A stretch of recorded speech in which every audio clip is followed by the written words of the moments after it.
Few filmmakers have shaped modern cinema the way Steven Spielberg has.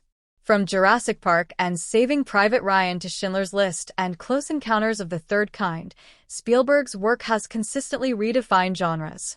But before all of that, it was a mechanical shark named Bruce that launched him into Hollywood stardom. With Jaws, 1975, recently turning 50 and returning to theaters, I finally experienced the legendary thriller for the first time, and it's crystal clear why it remains a masterpiece of horror and suspense. The shark that almost sank the movie. Spielberg, only 27 at the time, faced a nightmare production. The mechanical shark frequently malfunctioned, often sinking instead of swimming. These technical failures forced Spielberg to improvise, shooting from underwater angles and using point-of-view shots to suggest the shark's presence without showing it. What began as a limitation became the film's greatest strength. The audience's imagination did the heavy lifting, and the result was nail-biting suspense. Originally intended for a December 1974 release, Jaws was pushed to June 1975. At the time, summer was considered a dead zone for films. Instead, Jaws rewrote the rules, becoming the highest-grossing movie of its era and inventing the modern summer blockbuster. Why the monster works? Creature features live or die by their monsters, and the shark in Jaws is as much a character as its human co-stars. Seen sparingly, it's cunning, relentless, and even darkly playful, dragging a dock out to sea only to circle back menacingly with it still in tow. The shark isn't just scary. It feels intelligent and petty, which makes its presence even more unnerving. The realism also grounds the horror. From its feeding patterns to the inclusion of a tiger shark with random objects in its stomach, Spielberg infused the film with enough authenticity to make audiences believe this nightmare could happen just off their own beaches.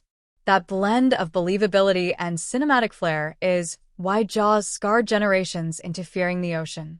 The human element. As terrifying as the shark is, the film's human trio, Brody, Roy Scheider, Hooper, Richard Dreyfuss, and Quint, Robert Shaw, carry the story. Brody, the small-town police chief afraid of water, is empathetic and heroic in his ordinariness. Hooper, the witty oceanographer, balances intelligence with sharp humor. Quint, the eccentric shark hunter haunted by his USS Indianapolis trauma, is both unhinged and unforgettable. Their chemistry makes the final act compelling. But crucially, they never overshadow the shark, which looms like an unseen fourth member of the cast. The real villain of Amity Island. For all the shark's menace, the most chilling antagonist isn't a predator, it's a politician. Mayor Larry Vaughn, Murray Hamilton, embodies greed and denial, keeping the beaches open despite repeated attacks to protect tourist revenue. His cover-up of the first victim's death and refusal to act until it's too late transforms him into a chillingly realistic villain. This layer of social commentary elevates Jaws beyond a monster movie. The shark may terrify, but the mayor's reckless pursuit of profit is what truly costs lives. Even 50 years later, that message resonates uncomfortably well. Why Jaws still rules the deep. Half a century on, Jaws remains the gold standard for both suspense and spectacle. Its production struggles birthed ingenious filmmaking choices, its monster set a new bar for creature features, and its commentary on greed and responsibility feels timeless. Experiencing it on the big screen for its 50th anniversary, I finally understood what generations before me already knew.